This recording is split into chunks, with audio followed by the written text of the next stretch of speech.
Hello friends, welcome to our YouTube channel brain for code learning. तो आज का जो हमारा टॉपिक है iOS एप्लीकेशन डेवलपमेंट के अंदर वो है किस तरीके से हमने एक सर्च वाला जो इंटरफेस है वो इंटीग्रेट करना है अपनी एप्लीकेशन के अंदर। और उस सर्च इंटरफेस के साथ हमने एक नया कंसेप्ट आज सीखना है जिसका नेम है स्कोप बटन्स, जिसको हम स्कोप बार के अंदर जो है वो डिफाइन करते हैं। तो चलिए, यहाँ पे आप देख पा रहे हैं मेरे पास एक लाइव रनिंग एग्जांपल है। मैंने यहाँ पे सिमुलेटर के अंदर एक एप्लीकेशन जो है होम डेकोरेशन आइटम्स के बारे में, जो एप्लीकेशन है वो यहाँ पे उसका डिज़ाइन जो है वो तैयार किया है। और इसी की हेल्प के साथ मैं आपको आज के जो कंसेप्ट्स हैं वो बताऊंगा कि कैसे आपने सर्च बार के साथ स्कोप बटन्स को जो है वो यूज़ करना है, ताकि यूज़र जो एप्लीकेशन का है वो डेटा को जो है उसकी जो सर्चिंग है उसको उसके स्कोप को और भी रिफाइन कर पाए। तो चलिए प्रैक्टिकली देखते हैं ये एप्लीकेशन किस तरीके से वर्क करती है। यहाँ पे आप देख पा रहे हैं मैंने जो डेटा है वो ग्रिड की फॉर्म के अंदर जो है वो डिस्प्ले करवाया हुआ है with the help of UI collection view. और अगर यहाँ पे सर्च बार के अंदर मैं क्लिक करता हूँ तो अब आप देख पा रहे हैं मेरे पास जो स्कोप बटन्स हैं वो भी डिस्प्ले हो चुके हैं। अगर मैं यहाँ पे बेड शीट वाले स्कोप बटन के ऊपर क्लिक करता हूँ तो अब आप देख पा रहे हैं डेटा जो है वो कैटेगरी वाइज जो है वो फिल्टर्ड हो चुका है। अब मेरे पास जो प्रोडक्ट्स यहाँ पे डिस्प्ले हुए हैं वो ओनली उस कैटेगरी के हैं जिसकी जो कैटेगरी है वो है बेड शीट। और अगर मैं ब्लैंकेट के ऊपर क्लिक करता हूँ तो अब आप देखिए फिर से जैसे ही मैंने स्कोप बटन के ऊपर क्लिक किया तो मेरे पास जो डेटा है फिर से फिल्टर्ड हो चुका है। इस स्कोप बटन की हेल्प के साथ यूज़र चाहे तो डायरेक्टली डेटा को कैटेगरी वाइज फिल्टर्ड करवा सकता है, और अगर चाहे तो यहाँ पे जो सर्चिंग है वो भी कर सकता है। अब आप देखिए जैसे मैंने डिज़ाइन 4 यहाँ पे टाइप किया सर्च बार के अंदर, अब मेरे पास जो डेटा फिल्टर्ड होके आया है वो ओनली ब्लैंकेट कैटेगरी में से ही आया है। जिस भी प्रोडक्ट आइटम का नेम डिज़ाइन 4 जो है उसके नेम के अंदर एग्जिस्ट करता है वो प्रोडक्ट जो है वो यहाँ पे ग्रिड के अंदर कलेक्शन व्यू के हेल्प के साथ डिस्प्ले हो चुका है। और अगर मैं ऑल पे क्लिक करता हूं और अब यहाँ पे डिज़ाइन 4 लिखने की कोशिश करता हूं तो अब आप देखिए जो मेरे पास यहाँ पे प्रोडक्ट्स के आइटम्स जो निकल के आई हैं वो सारी ही कैटेगरीज में से फिल्टर्ड हुई हैं। जिस भी प्रोडक्ट का नेम डिज़ाइन 4 उसके नेम के अंदर एग्जिस्ट करता है वो सारे प्रोडक्ट्स यहाँ पे जो है वो डिस्प्ले हो चुके हैं, चाहे कैटेगरी उनकी कोई भी हो। तो कहने का मतलब अगर तो आप कंप्लीट डेटा में से सर्च करना चाहते हैं तब भी आप कर सकते हैं, और अगर आप किसी पर्टिकुलर कैटेगरी को सिलेक्ट करके स्कोप बटन की हेल्प के साथ उसमें सर्च करना चाहते हैं तब भी आप कर सकते हैं। और ये है आज की हमारी एग्जांपल कि किस तरीके से स्कोप बटन जो हैं वो आपकी हेल्प करते हैं ताकि आप सर्चिंग को और भी अच्छे तरीके से जो है वो यहाँ पे यूज़ कर पाएँ। और अगर मैं यहाँ पे कैंसिल बटन पे क्लिक करता हूँ तो अब आप देखिए, एक बार मैं फिर से दिखा देता हूँ। अगर मैंने यहाँ पे लिखा डिज़ाइन 4, अब मेरे पास 4 प्रोडक्ट्स यहाँ पे आ चुके हैं। और अगर मैं कैंसिल बटन के ऊपर क्लिक करता हूँ तो अब आप देखिए पूरे का पूरा डेटा जो है वो फिर से डिस्प्ले हो चुका है। और अगर मैं एक और यहाँ पे आपको दिखा दूँ कीबोर्ड के रिलेटेड जो मैंने इस एप्लीकेशन के अंदर कोडिंग के थ्रू जो है वो इम्प्लीमेंट किया है वो है यहाँ पे डन बटन। तो बाय डिफ़ॉल्ट जो बटन यहाँ पे आता है वो है सर्च बटन, अगर मैंने कोडिंग के थ्रू यहाँ पे डिस्प्ले करवाया है डन बटन। तो ये किस तरीके से डिस्प्ले करवाना है ये भी मैं आपको कोडिंग के अंदर जो है वो बताऊँगा। तो चलिए प्रैक्टिकली एप्लीकेशन कैसे वर्क करती है ये तो आपने जान लिया। अब थोड़ा सा इस एप्लीकेशन में जो थ्योरेटिकल कंसेप्ट्स हैं वो भी आपको उनके बारे में भी आपको जो है वो नॉलेज होनी चाहिए। तो चलिए यहाँ पे देख लेते हैं। सबसे पहला एलिमेंट जो सबसे इम्पॉर्टेंट एलिमेंट है आज की एग्जांपल का वो है यूआई सर्च कंट्रोलर। तो यूआई सर्च कंट्रोलर एक क्लास है iOS के अंदर, बिल्ट इन क्लास है जिसकी हेल्प के साथ आप किसी भी एग्जिस्टिंग व्यू कंट्रोलर के साथ सर्च वाला जो इंटरफेस है वो इंटीग्रेट कर सकते हैं, क्योंकि यूआई सर्च कंट्रोलर क्लास के अंदर हमें जो यूआई सर्च बार है वो बाय डिफ़ॉल्ट अवेलेबल होती है, जिसकी हेल्प के साथ हम एक सर्च बार जो है वो क्रिएट कर सकते हैं, ताकि यूज़र जो भी डेटा सर्च करना चाहता है उसे उस सर्च बार के अंदर टाइप कर पाए। तो अगर बात करें यहाँ पे सर्च कंट्रोलर के साथ जो डेलीगेट्स और जो प्रोटोकॉल्स आते हैं उनके बारे में, तो आपको मैं बता दूं, इस एग्जांपल के अंदर हमने एक बड़ा ही इम्पॉर्टेंट प्रोटोकॉल जो यूआई सर्च कंट्रोलर से रिलेटेड है वो हमने यूज़ किया है, जिसका नेम है UI search results updating protocol, जिसकी हेल्प के साथ हम एक ऐसा मेथड इम्प्लीमेंट करेंगे जिसका नेम है अपडेट सर्च रिजल्ट्स नाम का, जो हमें डेटा को फिल्टर्ड करवाने में जो है वो हमारी हेल्प करेगा।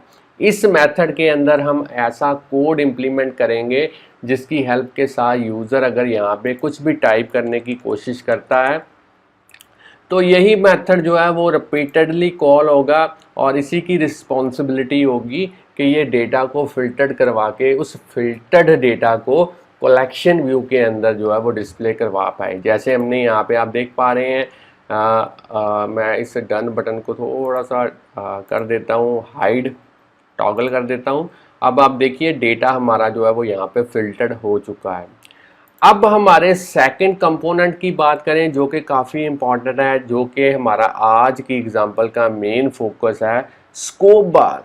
स्कोप बार एक ऐसी इन्हांसमेंट है आपके सर्च बार के साथ, जिसकी हेल्प के साथ आप जो स्कोप है सर्चिंग का उसे रिफाइन कर सकते हैं। जो भी यूज़र आपकी एप्लीकेशन को यूज़ करना चाहते हैं वो उस एप्लीकेशन के अंदर डेटा को कैटेगरी वाइज भी जो है वो सर्च कर सकते हैं। अगर आप स्कोप बार नहीं यूज़ करोगे तो जो डेटा सर्च होगा वो मिक्स्ड डेटा सर्च होगा, मगर जैसे ही आप स्कोप बटन्स को यूज़ करते हैं तो आप एक एक्स्ट्रा जो है फैसिलिटी प्रोवाइड कर सकते हो यूज़र को, ताकि वो डेटा को कैटेगरी वाइज भी जो है वो सर्च करवा पाए। तो काफ़ी सारी ऐसी एप्लीकेशन है ई कॉमर्स की जिसमें आपको यूज़र को ऐसी फैसिलिटी देनी पड़ती है, तभी आपकी एप्लीकेशन जो है वो बढ़िया जो है वो निकल के आती है। तो चलिए अब हम इस एग्ज़ाम्पल को प्रैक्टिकली कैसे इम्प्लीमेंट करते हैं वो जानेंगे। बड़ा ही इजी है, बड़ा ही सिंपल है। प्रैक्टिस कीजिए, आपकी जो कैपेबिलिटी है iOS एप्लीकेशन डेवलप करने की वो बढ़ती चली जाएगी हमारे इस चैनल के थ्रू। तो चलिए सबसे पहले इस प्रोजेक्ट को मैं स्टॉप कर देता हूँ, इस पूरे प्रोजेक्ट को मैं क्लोज़ कर देता हूँ, क्योंकि हम एक बिगिनिंग से जो है वो शुरुआत करेंगे, ताकि जो भी बिगिनर लेवल के डेवलपर्स हैं वो भी अच्छे से जान पाएँ कि ये वाली एप्लीकेशन को स्टेप बाय स्टेप कैसे इम्प्लीमेंट करना है। तो यहाँ पे न्यू प्रोजेक्ट, अब आपने सिंगल व्यू ऐप को सिलेक्ट रहने देना है, नेक्स्ट पे क्लिक करेंगे। अब यहाँ पे आप इस एप्लीकेशन के रिलेटेड कोई भी नेम जो है वो प्रोवाइड कर सकते हैं। मैं अपने अकॉर्डिंगली जो है वो यहाँ पे नेम जो है वो दे रहा हूँ, search in collection view, scope buttons. चलिए बाकी सेटिंग्स आपने डिफ़ॉल्ट रहने देनी है। जो लैंग्वेज हम यूज़ करेंगे आज की एग्जांपल के लिए वो हम करेंगे स्विफ्ट। अब हमने नेक्स्ट पे क्लिक करना है। अब आप अपने लैपटॉप के अंदर कहीं पे भी एक फ़ोल्डर जो है वो क्रिएट कर लें, ताकि सारे का सारा जो सोर्स कोड है आज की एग्जांपल का उस पर्टिकुलर फोल्डर के अंदर जो है वो सेव हो पाए। Search in collection view, scope buttons, home decoration, इस तरीके का मैं एक फ़ोल्डर जो है वो क्रिएट कर देता हूँ और इस फोल्डर के अंदर पूरे का पूरा प्रोजेक्ट जो है वो मैं क्रिएट कर देता हूँ। चलिए फ्रेंड्स स्टूडेंट्स, यहाँ पे जो मेरा प्रोजेक्ट है वो क्रिएट हो चुका है। अगर मैं आपको बिल्ड सेटिंग्स के अंदर दिखाऊं तो जो मेरे पास स्विफ्ट का वर्जन है वो है 5, और अगर बात करें एक्स कोड की तो मेरे पास एक्स कोड का वर्जन है 10.2.1। अगर आपके पास इससे हायर वर्जन है तब भी आप इस एप्लीकेशन को इसी तरीके से जो है वो डेवलप कर सकते हैं। और जो मेरे पास लैपटॉप है ये है मैकबुक एयर। अब इस एग्जाम्पल को डेवलप करने के लिए सबसे पहले आपके पास जो रिसोर्सेज हैं वो होने चाहिए। रिसोर्सेज से मेरा मतलब है, यहाँ पे आप देख पा रहे हैं कर्टन की इमेजेस, ब्लैंकेट की इमेजेस, कुशंस की इमेजेस, बेड शीट की इमेजेस, ये सारे इमेजेस जो हैं वो आपके पास होनी चाहिए। तो उन सारी इमेजेस को आपने इस असेस्ड फोल्डर के अंदर जो है वो लेके आना है।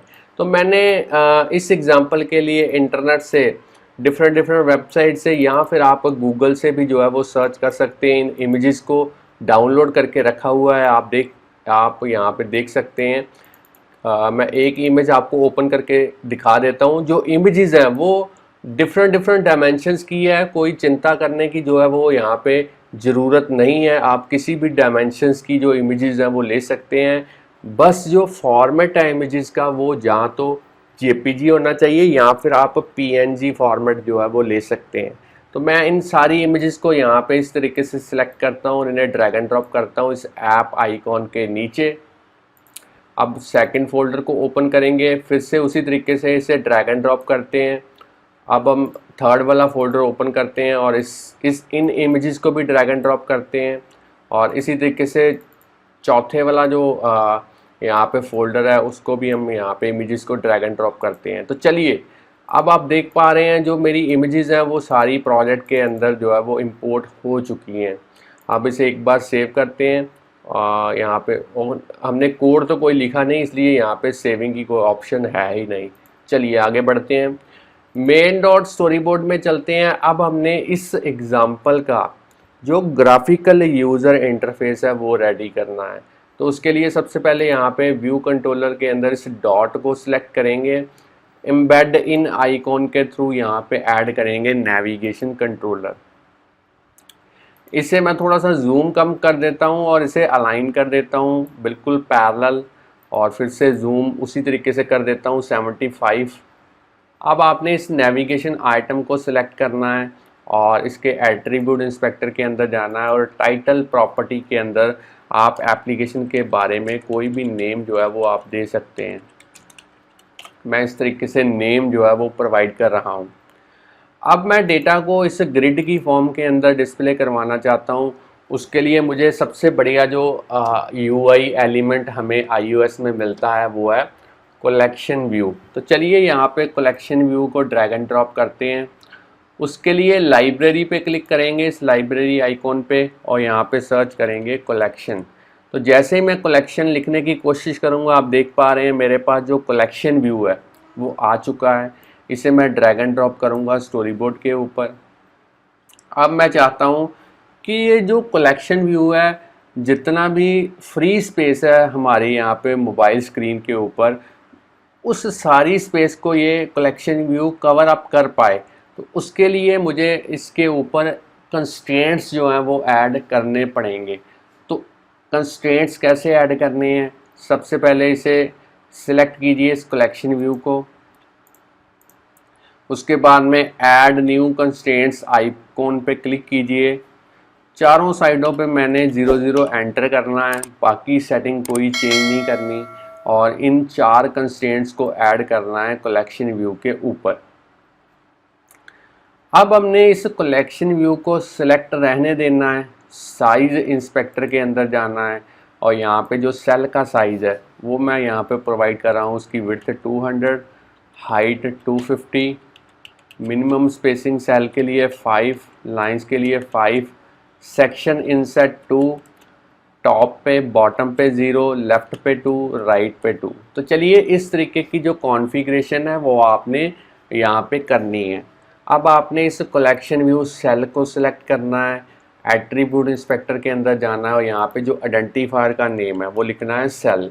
वैसे आप नेम कोई भी ले सकते हैं, बस आपको जो नेम यहाँ पे यूज़ करना है वही सेम नेम आपको कोडिंग के अंदर भी जो है वो यूज़ करना पड़ेगा। अब आप देखिए, हर एक सेल के अंदर हमने एक इमेज और एक लेबल जो है वो डिस्प्ले करवाया हुआ है। और अब हम यहाँ पे इस सेल के अंदर एक इमेज व्यू को लेके आते हैं। तो उसके लिए लाइब्रेरी आइकॉन पे क्लिक करूँगा मैं, इमेज व्यू को यहाँ पे इस तरीके से सर्च करके ड्रैग एंड ड्रॉप करूँगा, और इसका जो साइज़ है वो मैं थोड़ा सा यहाँ पे डिक्रीज़ कर देता हूँ ताकि सेल के अंदर ये जो है वो आ सके।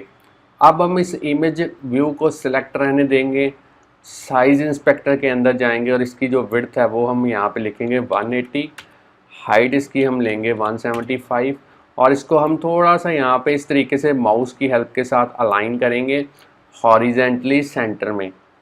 और अब हमने इस एट्रीब्यूट इंस्पेक्टर के थ्रू यहाँ पे कोई इमेज जो है वो बाय डिफ़ॉल्ट लगा के देख लेनी है, ताकि आपको पता चल पाए कि इमेज जो है वो यहाँ पे प्रॉपरली जो है वो डिस्प्ले होती है।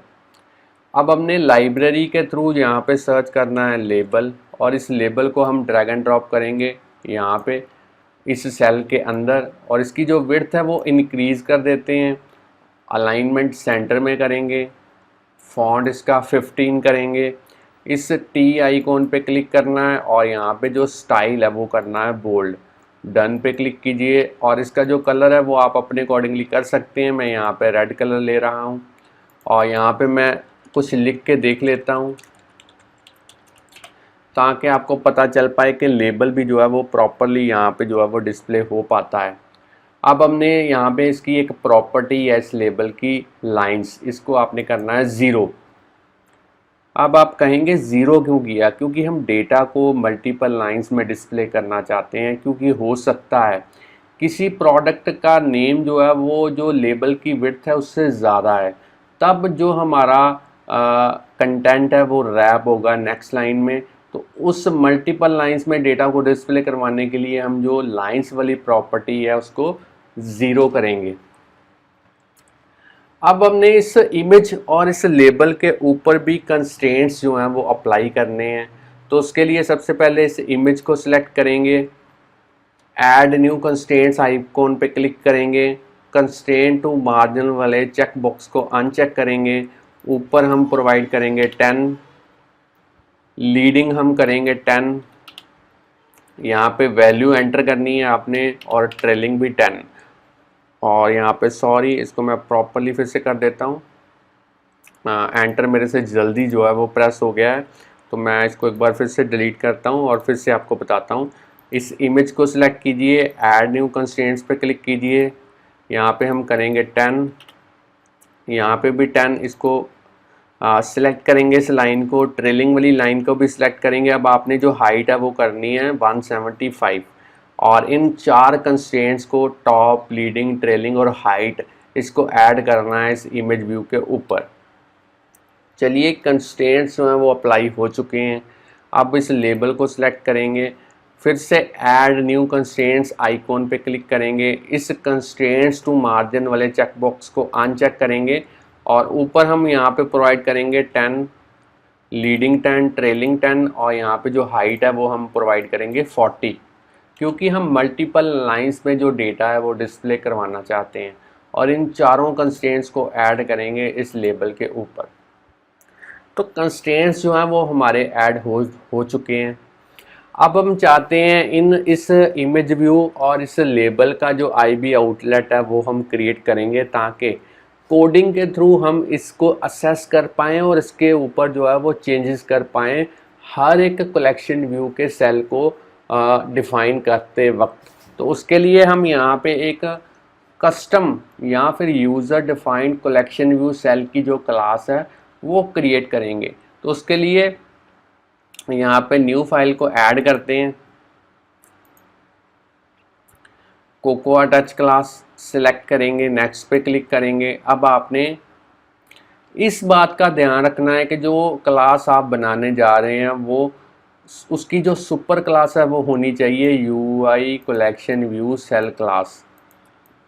और ऊपर क्लास का जो नेम है वो आप कोई भी रख सकते हैं। मैं अपने अकॉर्डिंगली यहाँ पे क्लास का नेम रख रहा हूँ my collection view cell class.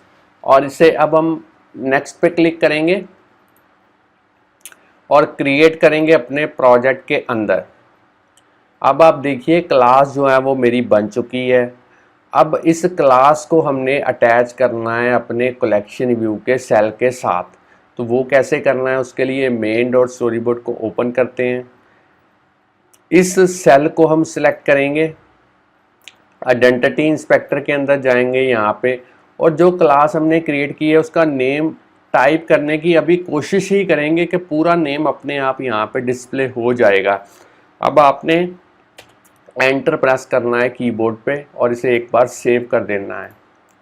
तो अब आप देखिए जो क्लास मेरी है वो अटैच हो चुकी है कलेक्शन व्यू के सेल के साथ। अब हम इन दोनों यूआई एलिमेंट्स के इमेज व्यू एंड लेबल के जो आईबी आउटलेट्स हैं वो क्रिएट कर सकते हैं my collection view cell class के अंदर। तो आईबी आउटलेट्स क्रिएट करने के लिए मैं अपना पर्सनल जो सबसे बढ़िया मेथड है वही यूज़ करता हूँ, जिसका नेम है असिस्टेंट एडिटर के थ्रू जो है उस आईबी आउटलेट को क्रिएट करना। तो मेरे माउस का कर्सर आप देखिए यहाँ पे 2 सर्कल ज्वाइन किए हुए हैं, यही है असिस्टेंट एडिटर। इसके ऊपर मैं क्लिक करता हूँ तो अब आप देखिए असिस्टेंट एडिटर जो है वो ओपन हो चुका है। साइड वाले पैनल्स को मैं हाइड कर देता हूं ताकि आप क्लियरली देख पाएँ कि कैसे आईबी आउटलेट जो है वो क्रिएट होता है। बाय डिफ़ॉल्ट जो क्लास ओपन हुई है यहाँ पे वो है व्यू कंट्रोलर क्लास, मगर हम जो क्लास यूज़ करना चाहते हैं वो है my collection view cell class. तो उसके लिए मैं ऑटोमेटिक की जगह पे यहाँ पे मैनुअल पे क्लिक करूँगा और यहाँ पे फोल्डर के थ्रू असेस करूँगा my collection view cell class. और यहाँ पे आप देखिए क्लास ओपन हो चुकी है। अब हम इस इमेज को सिलेक्ट करेंगे। सबसे पहले कीबोर्ड पे कंट्रोल की को प्रेस करते हुए इसे ड्रैग एंड ड्रॉप करेंगे कुछ इस तरीके से और यहाँ पे नेम प्रोवाइड करेंगे माई इमेज। इस आईबी आउटलेट का नेम आप कोई भी रख सकते हैं, मगर मैं अपने अकॉर्डिंगली माई इमेज जो है वो इसका नेम रख रहा हूँ। अब मैं इस लेबल को सिलेक्ट करूंगा और इसी तरीके से कीबोर्ड पे कंट्रोल की को प्रेस करते हुए उसे ड्रैग एंड ड्रॉप करूंगा और यहाँ पे नेम रखूंगा माई लेबल और इसे भी मैं यहाँ पे कनेक्ट करूंगा। दोनों के आईबी आउटलेट यहाँ पे बन चुके हैं। अब क्योंकि असिस्टेंट एडिटर तो ओपन है ही यहाँ पे, तो एक आईबी आउटलेट हमने इस कलेक्शन व्यू का भी जो है वो क्रिएट करना है, तो वो भी लगे हाथ यहाँ पे क्रिएट कर लेते हैं। फ्रेंड्स, स्टूडेंट्स, अगर आप इस चैनल के ऊपर नए हैं, चैनल की वीडियो पहली बार देख रहे हैं, तो जल्दी से इस चैनल को सब्सक्राइब कर लें, क्योंकि इस चैनल के ऊपर हम डेली प्रोग्रामिंग के रिलेटेड जो वीडियो ट्यूटोरियल्स हैं उनके सबसे बढ़िया और इजी मेथड्स जो हैं वो अपलोड करते रहते हैं, जिससे आपको प्रोग्रामिंग सीखने और समझने में काफ़ी हेल्प मिलेगी। और साथ में कहीं पे भी आपको कोई प्रॉब्लम, कोई दिक्कत आती है तो आप हमें YouTube की वीडियो के नीचे कमेंट कर सकते हैं या फिर हमें डायरेक्टली ईमेल कर सकते हैं। हम कोशिश करेंगे अपनी पूरी कि आपकी जो क्वेरी है उसका जो रिस्पॉन्स है वो जितनी जल्दी हो सके वो दे पाएँ। अब हमने इस कलेक्शन व्यू का जो आईबी आउटलेट है वो कहाँ पे क्रिएट करना है, उसको हमने व्यू कंट्रोलर क्लास के अंदर जो है वो क्रिएट करना है। तो फिर से हम यहाँ पे मैनुअल के थ्रू अपनी फोल्डर के थ्रू जो क्लास ओपन करेंगे वो करेंगे व्यू कंट्रोलर क्लास। और इस क्लास के अंदर अब हम यहाँ पे इस कलेक्शन व्यू को सिलेक्ट करके कीबोर्ड पे कंट्रोल की को प्रेस करते हुए उसे ड्रैग एंड ड्रॉप करेंगे और यहाँ पे इस आईबी आउटलेट का जो नेम है वो रखेंगे माई कलेक्शन व्यू और इसे भी हम कनेक्ट कर देते हैं। अब आप देखिए जो आईबी आउटलेट है वो यहाँ पे बन चुका है। फिर से हम स्टैंडर्ड एडिटर में चलते हैं। साइड वाले पैनल्स को मैं अनहाइड करूँगा, हर एक क्लास को यहाँ पे मैं सेव कर लेता हूँ।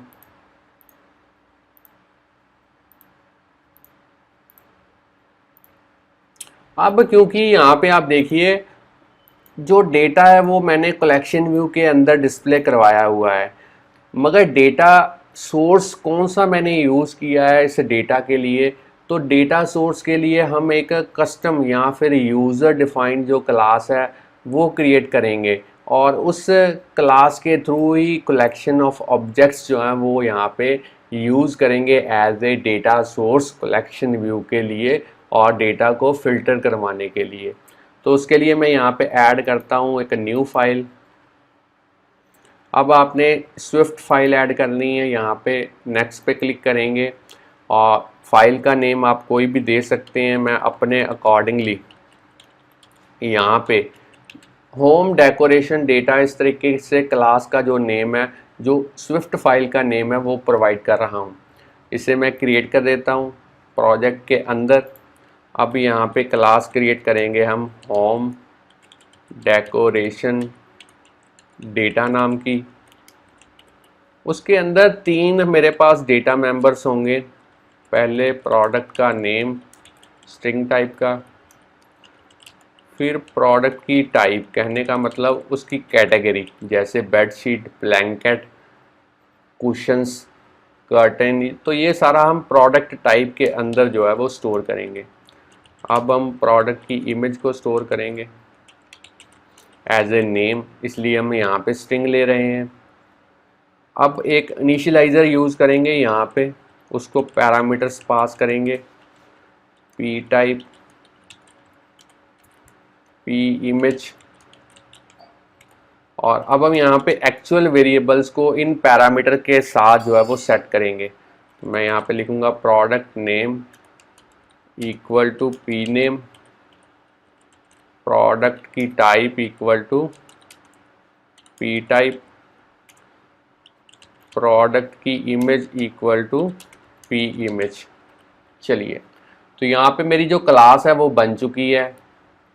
आप चाहें तो वीडियो को यहाँ पे पॉज करके इसकी जो कोडिंग है वो नोट डाउन कर सकते हैं। तो मैं चलिए इसको सेव कर लेता हूँ एक बार। अब हम इस क्लास के जो ऑब्जेक्ट्स हैं वो क्रिएट करेंगे। ऑब्जेक्ट्स कितने क्रिएट करेंगे वो डिपेंड करेगा, जितनी नंबर ऑफ इमेजेस जो हैं वो आपके पास यहाँ पे अवेलेबल हैं, उतने ही ऑब्जेक्ट्स आपको 1 बाय 1 क्रिएट करने पड़ेंगे। और उन ऑब्जेक्ट्स को हैंडल करने के लिए हम एक एरे जो है वो यूज़ करेंगे, और उसी के थ्रू जो है हम अपना जो कोड है वो इम्प्लीमेंट करेंगे। तो चलिए यहाँ पे व्यू कंट्रोलर के अंदर चलते हैं। साइड वाले पैनल्स को मैं हाइड कर देता हूँ। अब यहाँ पे एक एरे क्रिएट करते हैं। तो मैं यहाँ पे एक एरे क्रिएट कर रहा हूँ प्रोडक्ट लिस्ट नाम की। किस टाइप की होगी ये array? Home decoration data type की होगी। इसको अभी के लिए मैं ब्लैंक एरे जो है वो क्रिएट कर रहा हूँ। अब इस एरे के अंदर हम डेटा को फिल करवाना चाहते हैं, और डेटा को फिल करवाने के लिए हम यहाँ पे एक अलग से एक मेथड जो है वो यूज़ करेंगे। तो मैं यहाँ पे लिखूँगा प्राइवेट फंक्शन फिल डेटा नाम का मेथड क्रिएट कर रहा हूँ। आप नेम कोई भी रख सकते हैं इस मेथड का। अब मैं आपको एक ऑब्जेक्ट क्रिएट करना बताऊंगा, बाकी ऑब्जेक्ट्स आपने खुद क्रिएट करने हैं। तो पहला ऑब्जेक्ट आपने किस तरीके से क्रिएट करना है, let item 1 equal to home decoration, और उसके इनिशियलाइज़र को यूज़ करेंगे। सबसे पहले पी नेम पास करेंगे, फिर प्रोडक्ट की टाइप, फिर प्रोडक्ट की इमेज, और इसे अपेंड करना है प्रोडक्ट लिस्ट के अंदर कुछ इस तरीके से। पी नेम के अंदर आप सबसे पहले यहाँ पे देखिए आपके पास इमेज कौन सी है, बेडशीट 1 है। तो यहाँ पे मैं लिखूँगा नेम, आप कोई भी ले सकते हैं बेडशीट के रिलेटेड। तो मैं यहाँ पे ले रहा हूँ बेडशीट डिज़ाइन 1, और उसकी टाइप हमने यहाँ पे यूज़ करनी है बेडशीट। तो सेम यही नेम हम स्कोप बटन्स का जब टाइटल क्रिएट करेंगे तब हम प्रोवाइड करेंगे कैटेगरी वहाँ पे डिस्प्ले करवाने के लिए। अब इमेज का नेम आप देख पा रहे हैं यहाँ पे क्या है, यहाँ पे इमेज का नेम लिखा है हमने सभी स्मॉल लेटर्स में बेडशीट 1। तो सेम नेम यहाँ पे लिखेंगे विदाउट एक्सटेंशन बेडशीट 1। तो आपने अगर कैपिटल लेटर यूज़ किया है तो कैपिटल लेटर यूज़ करना है, अगर स्मॉल लेटर यूज़ किए हैं तो स्मॉल लेटर यूज़ करने हैं। नेम सेम होना चाहिए, एक्सटेंशन आपको लगाने की यहाँ पे कोई भी ज़रूरत नहीं है। तो हमारा एक ऑब्जेक्ट जो है वो यहाँ पे क्रिएट हो चुका है, और उसे हमने अपेंड कर दिया है प्रोडक्ट लिस्ट के अंदर। अब आपने हर एक इमेज के लिए इसी तरीके से 1 बाय 1 जो ऑब्जेक्ट्स हैं वो क्रिएट करने हैं और उन्हें अपेंड करना है अपनी प्रोडक्ट लिस्ट एरे के अंदर। तो मैंने पहले से ही कोड जो है वो टाइप करके रखा हुआ है। मैं उसी कोड को कॉपी पेस्ट करूँगा ताकि हमारा जो टाइम यहाँ पे सेव हो पाए, हम फोकस जो है अपना अदर कोड पे जो है वो दे पाएँ, क्योंकि बाकी ऑब्जेक्ट सेम तरीके से ही आपने डेवलप करने हैं। तो चलिए उस कोड को मैं कॉपी पेस्ट करता हूँ यहाँ पे। तो अब मैं कमांड वी के थ्रू यहाँ पे पेस्ट करता हूँ सारे का सारा कोड। तो अब आप देखिए मेरे पास यहाँ पे टोटल नंबर ऑफ जो आइटम्स हैं वो हैं 20, और मैंने उन सारी 20 आइटम्स को 1 by 1 as a object create किया और उसे अपेंड किया अपनी प्रोडक्ट लिस्ट एरे के अंदर। अब हमने करना क्या है, अब हमने इस फिल डेट कैटेगरी आप देख सकते हैं यहाँ पे पहले बेडशीट कैटेगरी है, कुशन कैटेगरी है, ब्लैंकेट कैटेगरी है और यहाँ पे कर्टन कैटेगरी है। अब हमने इस फिल डेटा को कॉल कहाँ पे करना है, इस व्यू डिड लोड के अंदर कॉल करना है, क्योंकि जब आपकी एप्लीकेशन स्टार्ट होगी तो सबसे पहले यही इसी व्यू डिड लोड को वो एग्जीक्यूट होगा फंक्शन, और इसी मेथड के थ्रू हमारा फिल डेटा भी कॉल हो जाएगा और डेटा सोर्स हमारे लिए जो है वो रेडी होगा जब आपकी एप्लीकेशन स्टार्ट होगी। अब हमने अदर वेरिएबल्स को यहाँ पे डिफाइन करना है, तो मैं यहाँ पे एक एरे और यूज़ करूँगा सर्च डेटा नाम की, इसको भी मैं होम डेकोरेशन टाइप का रखता हूँ और इसे भी मैं ब्लैंक एरे जो है वो यूज़ करूँगा। तो सर्च्ड डेटा मैंने क्यों यूज़ किया यहाँ पे सेकंड एरे, क्योंकि जब यूज़र यहाँ पे कुछ भी सर्च करेगा तो जो यहाँ पे फिल्टर्ड डेटा निकल के आएगा ये भी एरे की फॉर्म के अंदर ही होगा। तो जो फिल्टर्ड डेटा है उसे टेम्परेरी स्टोर करने के लिए मैं जो सर्च्ड डेटा एरे है ये यूज़ करूँगा, और जो भी डेटा सर्च होके निकल के आएगा उसे मैं इसी एरे के अंदर जो है वो स्टोर करूँगा और इसी को यूज़ करूँगा, और जो कंप्लीट डेटा है वो इस एरे के अंदर जो है मेरे पास अवेलेबल जो है वो होगा। अब हम यहाँ पे एक बूलियन वेरिएबल लेते हैं सर्चिंग नाम का, इसे फॉल्स यहाँ पे लेते हैं। तो ये सर्चिंग वाला वेरिएबल मैंने क्यों यूज़ किया, क्योंकि जब यूज़र डेटा को सर्च करेगा तब हम इस वेरिएबल को ट्रू करेंगे, और जब डेटा सर्च नहीं कर रहा होगा यूज़र तब हम इस सर्चिंग वाले वेरिएबल को फॉल्स करेंगे। तो ये जस्ट डिटेक्शन के लिए है कोडिंग के अंदर कि कब सर्चिंग चल रही है या नहीं चल रही है। अगर आपने पता करना हो तो आप कोडिंग के अंदर इस सर्चिंग वेरिएबल की जो हेल्प है वो ले सकते हैं, इसकी ट्रू और फॉल्स वैल्यू की हेल्प के साथ। अब हमने एक वेरिएबल और यहाँ पे यूज़ करना है स्कोप बटन प्रेस्ड, और इसको भी बाय डिफ़ॉल्ट करना है फॉल्स। तो ये वेरिएबल मैंने इसलिए यहाँ पे यूज़ किया क्योंकि जब भी यूज़र, अगर सपोज यूज़र ने यहाँ पे क्लिक किया और उसके बाद में किसी भी स्कोप बटन के ऊपर क्लिक किया तो इस स्कोप बटन प्रेस्ड को हम जो है वो ट्रू करेंगे, और अगर ऊपर यूज़र डेटा को सर्च करने की कोशिश करेगा तब हम इसी वेरिएबल से जान पाएंगे कि यूज़र ने पहले से ही जो स्कोप बटन है वो प्रेस किया हुआ है, और अब हमने जो सर्चिंग अप्लाई करनी है वो ओनली कैटेगरी वाइज उस पर्टिकुलर कैटेगरी के अंदर ही डेटा को सर्च करना है।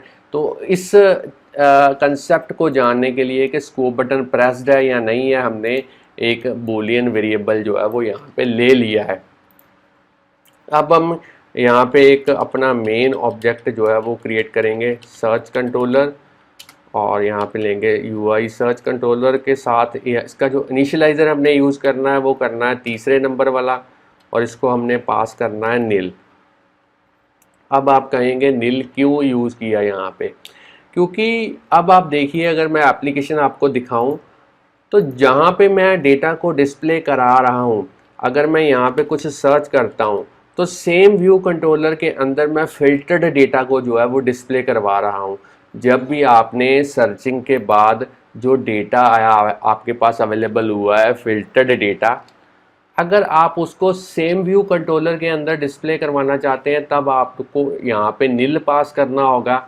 अगर आप कोई ऐसी एप्लीकेशन चाहते हैं जिसमें यूज़र जैसे ही सर्च बार के अंदर कुछ डेटा सर्च करे तो आपका जो फिल्टर्ड डेटा है वो किसी और व्यू कंट्रोलर के अंदर डिस्प्ले हो, तब आपको उस पर्टिकुलर व्यू कंट्रोलर जिसमें डेटा को सर्च करने के बाद आप डिस्प्ले करवाना चाहते हैं उस व्यू कंट्रोलर का जो नेम है वो आपको यहाँ पे प्रोवाइड करना पड़ेगा। मगर मैंने एग्जांपल को इजी करने के लिए एज ए बिगिनर लेवल जहाँ पे डेटा को डिस्प्ले करवाया वहीं पे सर्च करने के बाद डेटा को डिस्प्ले करवाना चाहता हूँ, इसलिए मैंने यहाँ पे नील पास किया है। अब हम इस सर्च कंट्रोलर को कॉन्फ़िगर करेंगे, और इस सर्च कंट्रोलर को कॉन्फ़िगर करने के लिए अब हम एक सेपरेट मेथड जो है वो यहाँ पे क्रिएट करेंगे। तो वो कैसे क्रिएट करना है वो अब हम जानेंगे। तो चलिए अब हमने यहाँ पे जो फिल डेटा जो सर्च कंट्रोलर को कॉन्फ़िगर करने के लिए यहाँ पे मेथड है वो डिफ़ाइन करना है। तो मैं यहाँ पे लिखूँगा प्राइवेट फंक्शन नेम आप कोई भी दे सकते हैं। मेथड का मैं यहाँ पे ले रहा हूँ कॉन्फ़िगर सर्च कंट्रोलर नाम का मेथड। और अब हमने यहाँ पे कुछ कॉन्फ़िगरेशंस जो हैं वो करनी है। तो सबसे पहले मैं सर्च कंट्रोलर का एक मेथड है वो यहाँ पे लिखूँगा, लोड व्यू इफ़ नीडेड। अब हमने सर्च कंट्रोलर का जो डेलीगेट है सर्च रिजल्ट्स अपडेटर नाम का, उसको सेल्फ के साथ सेट करना है। अब सर्च कंट्रोलर के अंदर जो सर्च बार है उसका जो डेलीगेट है उसको भी हमने करना है सेल्फ के साथ सेट। अब हमने सर्च कंट्रोलर के अंदर एक प्रॉपर्टी है ऑब्सक्योर बैकग्राउंड ड्यूरिंग प्रेजेंटेशन, इसको हमने करना है फॉल्स, ताकि जैसे यूज़र इस सर्च बार के अंदर कुछ भी टाइप करने की कोशिश करे तो आपकी जो बैकग्राउंड पे जो व्यू कंट्रोलर है उसका जो उसका व्यू है वो थोड़ा सा लाइट उसकी डिम नहीं होनी चाहिए, वैसे का वैसा ही रहना चाहिए, इसलिए मैंने इसको फॉल्स कर दिया है। अब हम यहाँ पे लिखेंगे search controller dot search bar dot enable return की ऑटोमेटिकली, इसको भी हमने करना है फॉल्स। और अब हम एक और यहाँ पे सर्च बार के अंदर प्रॉपर्टी है उसको चेंज करेंगे रिटर्न की टाइप, इसको हम करेंगे UI रिटर्न की टाइप डॉट डन। तो मैं आपको दिखा देता हूँ ये दो लाइंस मैंने क्यों लिखी हैं, क्योंकि मैं चाहता हूँ कि यहाँ पे अगर मैं आपको इस कीबोर्ड को टॉगल करके यहाँ पे दिखाऊँ तो बाय डिफ़ॉल्ट जो बटन यहाँ पे डिस्प्ले होता है वो होता है सर्च बटन, मगर मैंने कोडिंग के थ्रू यहाँ पे जो डिस्प्ले करवाया है बटन वो करवाया है डन। तो इसलिए मैंने दो लाइंस की जो कोडिंग है वो की है यहाँ पे। तो ऊपर आप देख पा रहे हैं दो एरर्स जो है वो निकल रही हैं यहाँ पे। इन एरर्स को अभी के लिए इग्नोर कीजिए क्योंकि हमने अभी तक प्रोटोकॉल्स को डिफ़ाइन नहीं किया। आगे चल के जब हम प्रोटोकॉल्स को यूज़ करेंगे और उसके कंपलसरी मेथड्स जब हम कोड करेंगे तब ये वाली दोनों एरर्स जो हैं वो अपने आप यहाँ से जो है वो चली जाएंगी। तो चलिए अब हम आगे कॉन्फ़िगर करते हैं। अब हम लिखेंगे search controller dot search bar dot scope button titles, इसको हमने यहाँ पे एक एरे जो है वो पास करनी है। तो जो कैटेगरीज़ मैं ले रहा हूँ इस एग्ज़ाम्पल के अंदर वो 5 कैटेगरीज़ हैं। सबसे पहले है ऑल, फुली डेटा के लिए, कंप्लीट डेटा के लिए, bed sheet, blanket, curtain, cushion. चलिए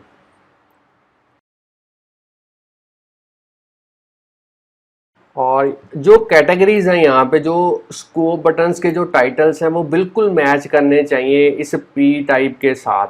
अगर कुछ भी इनमें थोड़ा सा भी मिसमैच हुआ तब आपका जो डेटा है वो प्रॉपरली जो है वो डिस्प्ले नहीं हो पाएगा, क्योंकि हमने जो स्कोप बटन के अकॉर्डिंगली जो फिल्टरिंग अप्लाई करनी है वो डिपेंड करेगा आपका जो ये वाला नेम है वो इस जो प्रोडक्ट की टाइप है उसके साथ मैच करना चाहिए। अब हम यहाँ पे यूज़ करेंगे डिफाइन प्रेजेंटेशन कॉन्टेक्स्ट, इसको ट्रू करेंगे ताकि सर्च बार प्रॉपरली डिस्प्ले हो पाए। अब हम सर्च कंट्रोलर के अंदर जो सर्च बार है उसका जो प्लेस होल्डर है वो यहाँ पे लिखेंगे और यहाँ पे हम प्रोवाइड करेंगे सर्च प्रोडक्ट बाय नेम। अब आप पूछेंगे प्लेस होल्डर होता क्या है, तो अगर मैं यहाँ पे आपको सर्च बार को दिखाऊं तो ब्लैंक सर्च बार के अंदर आप थोड़ा सा ग्रे कलर में देख पा रहे हैं लिखा हुआ है सर्च प्रोडक्ट बाय नेम। तो यही है प्लेस होल्डर जो इस प्रॉपर्टी के थ्रू जो है वो हम प्रोवाइड करेंगे। अब हम लिखेंगे self dot navigation item dot search controller और इसको हम किसके साथ अपने सर्च कंट्रोलर के साथ सेट करेंगे। अब हम लिखेंगे self dot navigation item dot hide search bar when scrolling, इसको हम करेंगे फॉल्स।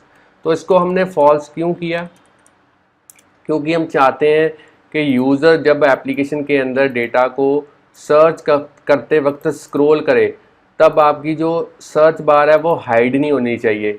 तो परमानेंटली डिस्प्ले करवाने के लिए ही मैं ये वाली कोडिंग जो है वो कर रहा हूँ, लास्ट वाली लाइन जो आप देख पा रहे हैं यहाँ पे।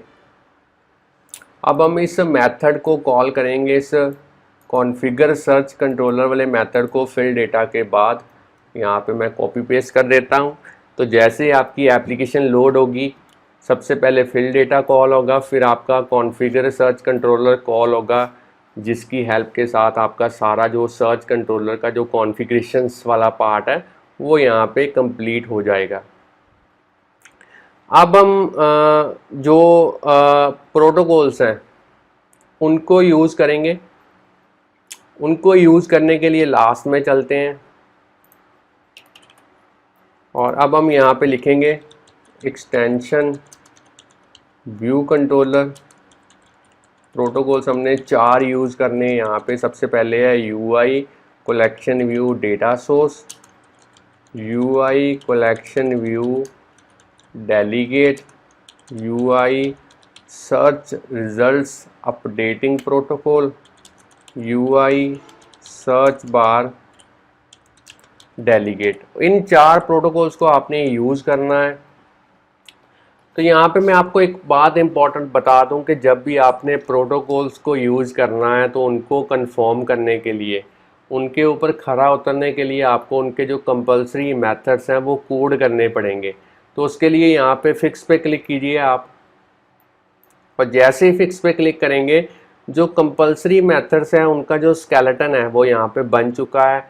तो इन्हीं मेथड्स को सबसे पहले हम कोड करेंगे, फिर हम जो हमारे अदर रिक्वायर्ड मेथड्स हैं अपनी फंक्शनैलिटी के अकॉर्डिंगली वो हम कोड करेंगे।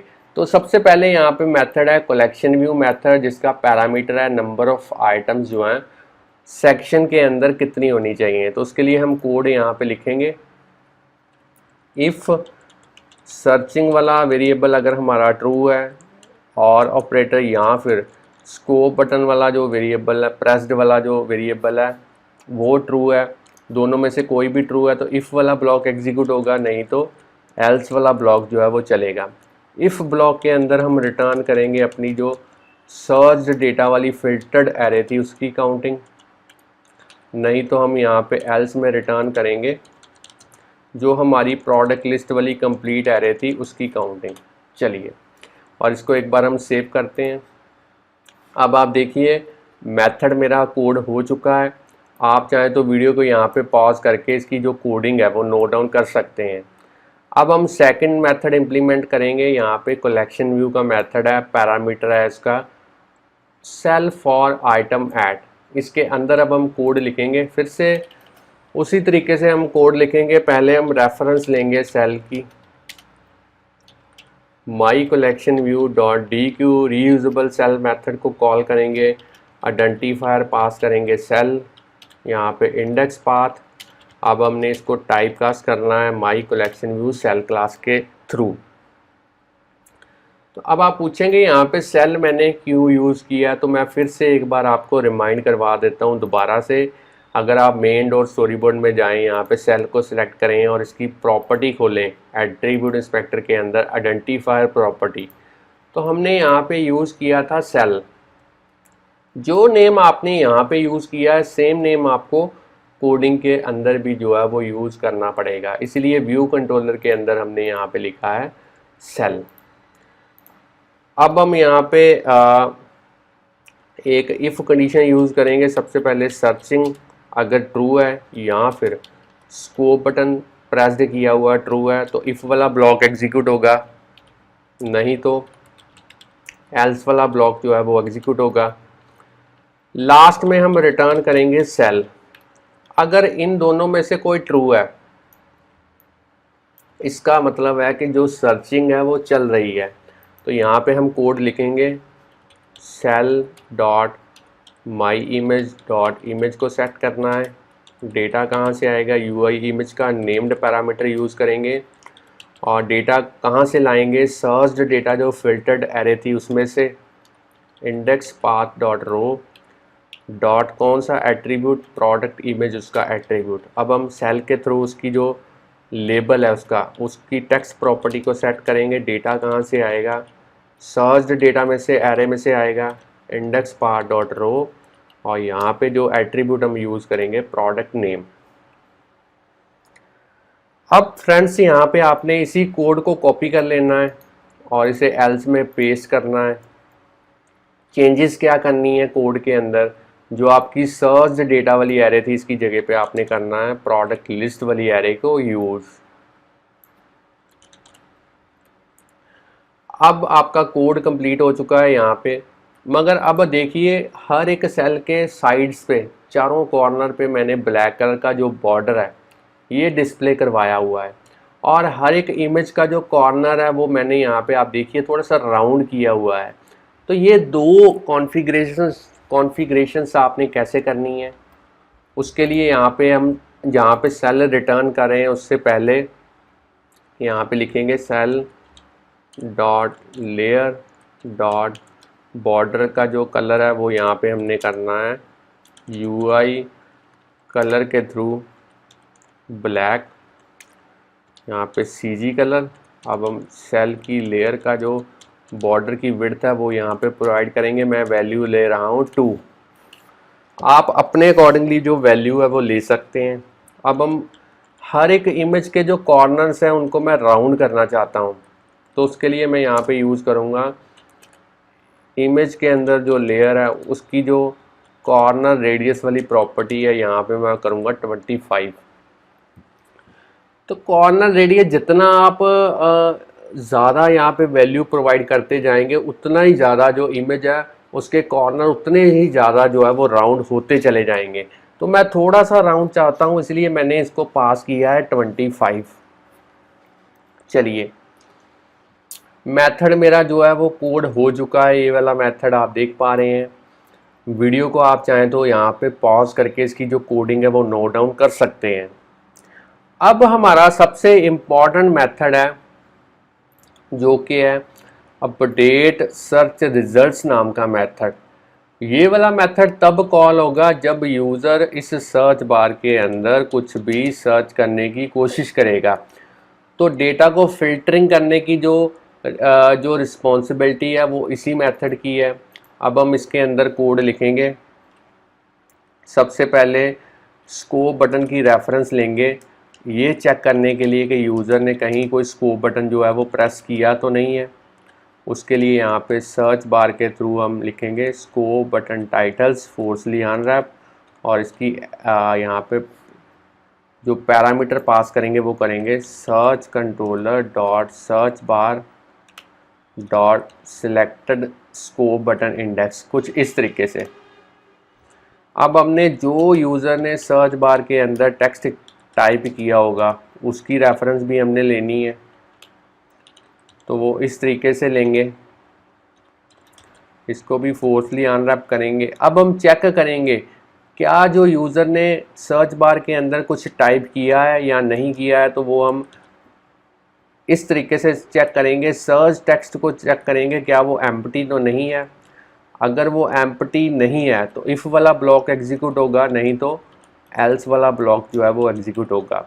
अगर यूज़र ने इस सर्च बार के अंदर कुछ इस तरीके से टाइप किया हुआ है तब इफ़ वाला ब्लॉक जो है वो एग्जीक्यूट होगा, और यहाँ पे हम लिखेंगे सर्चिंग वाला वेरिएबल सबसे पहले करेंगे ट्रू। जो हमारी फिल्टर्ड एरे थी सर्च डेटा नाम की उसका पुराना डेटा रिमूव ऑल के थ्रू जो है वो क्लियर करेंगे। अब हम फॉर लूप की हेल्प लेंगे, हर एक प्रोडक्ट को प्रोडक्ट लिस्ट में चेक करेंगे और देखेंगे, यहाँ पे एक इफ़ कंडीशन यूज़ करेंगे कि कहीं प्रोडक्ट का जो नेम है उसके अंदर जो सर्चिंग वाला जो टेक्स्ट है वो कहीं एग्जिस्ट तो नहीं करता। अगर वो एग्जिस्ट करता है तब हम उस पर्टिकुलर प्रोडक्ट को अपेंड करेंगे अपनी सर्च्ड डेटा वाली एरे के अंदर।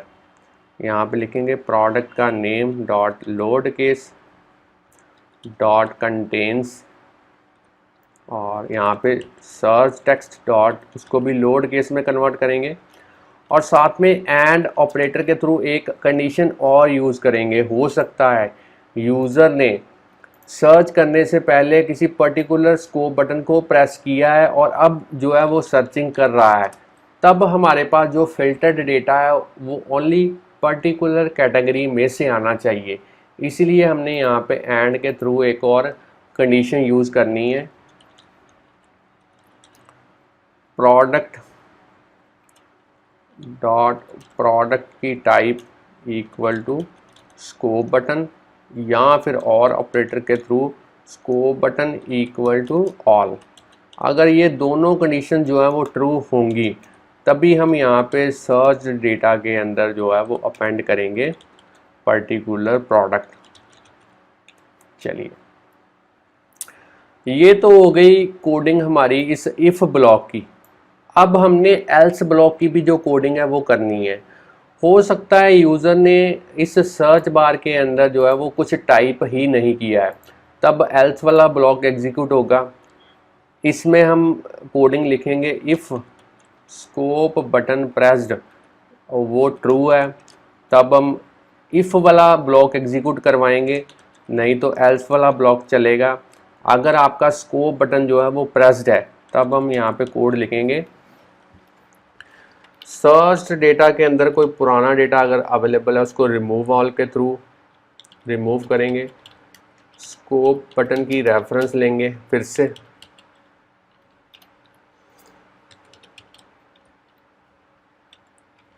स्कोप टाइटल्स अनरैप करेंगे फोर्सली। अब हम यहाँ पे लिखेंगे search controller dot search bar dot selected scope button index, कुछ इस तरीके से। अब हम यहाँ पे फॉर लूप यूज़ करेंगे, हर एक प्रोडक्ट को चेक करेंगे प्रोडक्ट लिस्ट में। अब जो इफ़ कंडीशन यूज़ करेंगे वो केवल कैटेगरी को चेक करने के लिए ही हम जो है वो यूज़ करेंगे। Product type equal to scope button या फिर scope button equal to all. अब हमने यहाँ पे अगर इफ़ वाली जो कंडीशन है वो ट्रू होती है तो सर्च डेटा के अंदर हम अपेंड करेंगे अपना प्रोडक्ट, जो पर्टिकुलर प्रोडक्ट यहाँ पे निकल के आया है। और इस फॉर लूप यहाँ पे क्लोज होती है। उस फॉर लूप के बाद हमने सर्चिंग को करना है फॉल्स, माई कलेक्शन व्यू को करना है रीलोड ताकि फ्रेश डेटा जो है वो डिस्प्ले हो पाए। और अगर आपका ये वाला इफ़ वाला ब्लॉक जो है वो यहाँ पे कंडीशन ट्रू नहीं होती तब एल्स वाला जो कोड है वो एग्जीक्यूट होगा। तो यहाँ पे हम लिखेंगे searching equal to false search data dot remove all search data equal to हम करेंगे प्रोडक्ट लिस्ट के जो हमारी कंप्लीट एरे थी उसके इक्वल। चलिए, और इस एल्स यहाँ पे जो ये एल्स जो यहाँ पे क्लोज होती है यहाँ पे, उसके बाद हमने माई कलेक्शन व्यू को जो है वो यहाँ पे रीलोड करना है एक बार और इसे हम सेव करते हैं। तो चलिए, यहाँ पे कोडिंग जो है वो हो चुकी है। आप चाहें तो वीडियो को पहले यहाँ पे पॉज कर सकते हैं, यहाँ तक इसकी कोडिंग नोट डाउन कर सकते हैं। अब आप यहाँ से लेके यहाँ तक कोडिंग जो है वो नोट डाउन कर सकते हैं इसकी वीडियो को पॉज करके, और अब आप यहाँ से यहाँ तक जो है वो कोडिंग नोट डाउन कर सकते हैं। अब हमने एक मेथड है यहाँ पे, जो ये वाला मेथड तो हमारा कंप्लीट हो चुका है अपडेट सर्च रिजल्ट्स नाम का।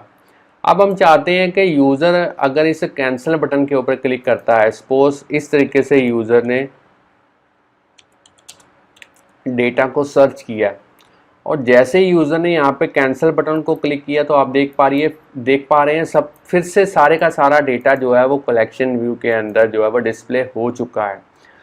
तो ये कैंसिल बटन वाली कोडिंग आपने किस तरीके से करनी है वो मैं आपको बताता हूँ। आपने एक मेथड यहाँ पे इम्प्लीमेंट करना है, search bar cancel button clicked method, और इसके अंदर कोडिंग लिखनी है। सबसे पहले सर्चिंग को करना है फॉल्स, सर्च डेटा को यहाँ पे क्लियर करना है रिमूव ऑल के थ्रू, और जो सर्च डेटा होगा वो किसके इक्वल करना है, कंप्लीट लिस्ट के इक्वल करना है, प्रोडक्ट लिस्ट के इक्वल करना है। ये है हमारी कोडिंग कैंसिल बटन की। अब एक कोडिंग और हमने यहाँ पे इम्प्लीमेंट करनी है। हो सकता है यूज़र ने इस सर्च बार के अंदर क्लिक किया और अब वो डायरेक्टली जो है स्कोप बटन को प्रेस कर रहा है कैटेगरी को फ़िल्टर करने के लिए, कैटेगरी वाइज फ़िल्टर करने के लिए। तो जैसे जैसे इस स्कोप बटन का इंडेक्स जो है वो चेंज हो रहा है, वैसे वैसे आप देख पा रहे हैं यहाँ पे जो फ़िल्टरिंग है वो साथ के साथ जो है वो अप्लाई हो रही है। तो ये फ़िल्टरिंग आपने साथ के साथ कैसे करनी है, तो उसके लिए यहाँ पे एक मेथड और इम्प्लीमेंट करेंगे। उस मेथड का नेम है, आपने लिखना है सेलेक्टेड स्कोप बटन लिखने की कोशिश करनी है। तो पहला ही मेथड आपके पास निकल के आएगा सर्च बार का। इसके अंदर हमने कोड लिखना है। सबसे पहले हमने सर्च कंट्रोलर के थ्रू उसकी जो सर्च बार के अंदर टेक्स्ट है उसको करना है blank.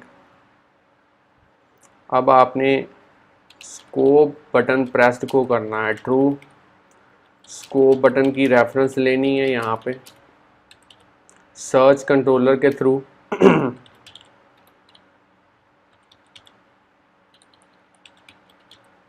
Scope button titles forcefully unwrap search controller dot search bar dot selected scope index, इस तरीके से कोड लिखना है।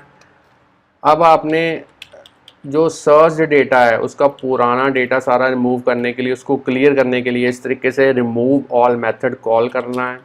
फॉर लूप यूज़ करेंगे, हर एक प्रोडक्ट को चेक करेंगे प्रोडक्ट लिस्ट के अंदर। अब हम कंडीशन चेक करेंगे, वैसे ही कैटेगरी वाइज वाली जो कंडीशंस थी उसको हम यहाँ पे अप्लाई करेंगे। Product type equal to scope button या फिर scope button equal to all. अगर इन दोनों में से कोई भी कंडीशन ट्रू होती है तब हम सर्च डेटा जो हमारी फिल्टर्ड एरे थी उसमें अपेंड करेंगे अपना डेटा, जो भी प्रोडक्ट है उस पर्टिकुलर प्रोडक्ट को। और इस फॉर लूप के बाहर हम माई कलेक्शन व्यू को जो है वो एक बार रीलोड करेंगे ताकि फ्रेश डेटा जो है वो इसमें डिस्प्ले हो पाए। तो फ्रेंड्स ये भी मेथड जो है वो हमने इम्प्लीमेंट कर दिया है। आप चाहें तो वीडियो को यहाँ पे पॉज करके इसकी कोडिंग जो है वो नोट डाउन कर सकते हैं। अब मैं यहाँ पे एक कॉन्फ़िगरेशन जो सबसे इम्पॉर्टेंट थी वो मैं स्किप कर गया था, वो मैं आपको बता देता हूँ वो कैसे करनी है। एक पेंडिंग थी यहाँ पे configuration. Main dot story board में जाइए, इस माई कलेक्शन व्यू का जो डेलीगेट और जो डेटा सोर्स था वो हमने अभी तक सेट नहीं किया था। तो उसको सेट करने के लिए यहाँ पे इस माई कलेक्शन व्यू को सिलेक्ट करेंगे। कीबोर्ड पे कंट्रोल की को प्रेस करते हुए उसे ड्रैग एंड ड्रॉप करेंगे कुछ इस तरीके से। सबसे पहले डेटा सोर्स, अब फिर से कंट्रोल की को प्रेस करते हुए ड्रैग एंड ड्रॉप, और अब हम सिलेक्ट करेंगे डेलीगेट। यहाँ पे डेटा सोर्स एंड डेलीगेट दोनों ही सेट हो चुके हैं। अब हमने इस एप्लीकेशन को यहाँ पे बंद करना है और अब मैं इस जो एप्लीकेशन हमने यहाँ पे क्रिएट की है उसको एक बार रन करते हैं और देखते हैं क्या वो एरर फ्री यहाँ पे बिल्ड हो पाती है और क्या उसकी आउटपुट जो है वो निकल के आती है यहाँ पे प्रॉपरली। तो ऐप हमारी जो है वो प्रॉपरली बिल्ड हो चुकी है विदाउट एरर। और अब हम उसकी आउटपुट देखते हैं। तो यहाँ पे आप देखिए कलेक्शन व्यू में जो डेटा है वो प्रॉपरली डिस्प्ले हो चुका है। अगर मैं इस सर्च बार के ऊपर क्लिक करता हूँ तो स्कोप बटन्स भी प्रॉपरली यहाँ पे आ चुके हैं। चलिए किसी स्कोप बटन के ऊपर क्लिक करके मैं देखता हूँ डेटा फिल्टर्ड हो रहा है प्रॉपरली। अब हम ऑल पे क्लिक करते हैं और यहाँ पे सर्च करते हैं डिज़ाइन 4। तो मिक्स्ड डेटा जो है वो यहाँ पे डिस्प्ले हो रहा है प्रॉपरली। अब हम किसी पर्टिकुलर कैटेगरी को सिलेक्ट करते हैं और अब यहाँ पे लिखते हैं डिज़ाइन 4। तो अब मेरे पास जो डेटा यहाँ पे फिल्टर्ड हुआ है एंड सर्च्ड हुआ है वो कैटेगरी वाइज हुआ है। जो भी प्रोडक्ट की कैटेगरी कर्टन थी उसी में हमने यहाँ पे डिज़ाइन 4 जो है वो एप्लीकेशन ने सर्च करने की जो है वो यहाँ पे कोशिश की है। तो चलिए अब मैं यहाँ पे जैसे डिज़ाइन 4 लिखता हूँ, डेटा फिल्टर्ड हो चुका है और जैसे मैं कैंसिल बटन के ऊपर क्लिक करता हूँ तो अब देखिए फुल डेटा जो है वो यहाँ पे डिस्प्ले हो चुका है। और अगर यहाँ पे मैं आपको कीबोर्ड दिखाने की कोशिश करूँ तो टॉगल करके दिखाता हूँ कि जो कीबोर्ड है उसमें भी जो सर्च बटन है उसकी जगह पे डन बटन जो है वो डिस्प्ले हो चुका है। तो फ्रेंड्स हमारा कंप्लीट जो एप्लीकेशन है वह प्रॉपरली वर्क कर रही है। तो अगर आपको आज की एग्जांपल के बारे में नॉलेज मिल चुकी है कि कैसे हमने सर्च वाला जो इंटरफेस है वो इंटीग्रेट करना है अपनी एप्लीकेशन के अंदर, और उसी के साथ हमने सर्च बार की हेल्प के साथ जो है डेटा को सर्च करने के साथ साथ स्कोप बटन्स की भी हेल्प लेनी है डेटा को कैटेगरी वाइज सर्च करवाने के लिए। अगर वो आपको अच्छे से समझ लग चुका है तो इस वीडियो को लाइक कीजिए, और अगर और भी वीडियोस हमारे चैनल के ऊपर आप इसी तरीके से देखना चाहते हैं तो चैनल को सब्सक्राइब करना मत भूलिए बेल आइकॉन को प्रेस कीजिए ताकि जैसे ही हम कोई नई वीडियो अपलोड करें तो उस वीडियो का नोटिफिकेशन जो है वो आप तक पहुंच पाए। तो चैनल के साथ इसी तरीके से बने रहिए, प्रोग्रामिंग सीखते रहिए। Thanks friends for watching our videos, और अब मिलेंगे हम नए कंसेप्ट के साथ अगली वीडियो के अंदर।